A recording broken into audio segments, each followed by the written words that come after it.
दुआ, मैं नहीं चाहता कि तुम प्रेगनेंसी में जाकर क्लासेस लो। 1 साल के लिए यूनिवर्सिटी नहीं जाओ तुम, फिर बच्चे की दुनिया में आने के बाद तुम अपनी क्लासेस मुकम्मल कर सकती हो, कोई नहीं रोकेगा।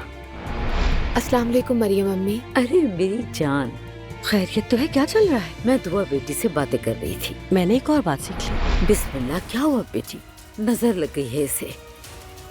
सब ठीक है? तुम्हें क्या हुआ? जैसे पहले दर्द हुआ था वैसे ही हुआ। बहुत ज्यादा चल फिर रही हो। शुरू के दिनों में तुम्हें थोड़ा ध्यान रखना चाहिए। हुआ क्या है इसे? ज्यादा ही सर चढ़ा रही हूँ उसे। मेरी तबीयत खराब हो रही है मरियम अम्मी। बहू की तबीयत बहुत ज्यादा खराब है। तबीयत खराब है? ज़ैनब साहिबा, दुआ की जरा तबीयत खराब हुई है। क्या हुआ उसे? दुआ कहाँ है? ठीक है ना? अल्लाह ने करम कर दिया, वरना बच्चे की तरफ से हम बहुत खौफजदा थे।